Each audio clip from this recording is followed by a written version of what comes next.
Hi మామ, నేను మీ Vietnam కుర్రాడు. గుడ్ మార్నింగ్, ఎలా ఉన్నారు అందరూ?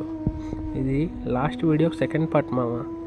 ఇవి ఏంటంటే ఇక్కడ ఓల్డ్ మాంగ్స్ ఉంటారు కదా మామ, వాళ్ళ సమాధులు, వాటిని కూడా ఇక్కడ పూజిస్తారు మామ వీళ్ళు. మీకు ఒక ఎగ్జైటింగ్ విషయం చెప్తానన్నాను కదా ఈ టెంపుల్ కోసం, అదేంటో తెలుసుకోవాలంటే లాస్ట్ వరకు చూడండి మామ, స్కిప్ చేయకుండా. అలా ముందుకెళ్తే ఒక కొండలాగా ఉంది మామ, అలాగే డిజైన్ చేశారు.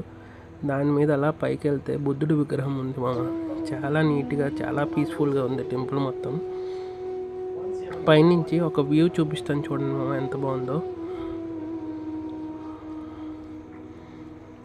చూడండి మామ. ఇక్కడ పూజిస్తున్నారు అందరూ. ఇక్కడ వచ్చి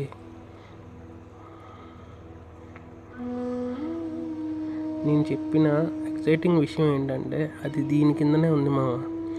ఏంటంటే మన పూర్వీకులు ఉంటారు కదా మామ, అలాగే ఇక్కడ వియత్నాం పీపుల్ వాళ్ళ పూర్వీకుల ఎవరైతే ఎక్స్పైర్ అయిపోతారో, చనిపోతారో, వాళ్ళ హస్తికలు తీసుకొచ్చి ఈ రూమ్లో భద్రపరుస్తారు మామ.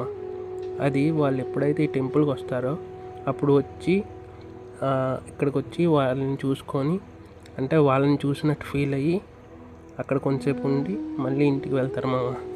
సో ఇలాంటి వీడియోస్ మీకు ఇంకా కావాలంటే please follow and subscribe me Vietnam కుర్రోడు.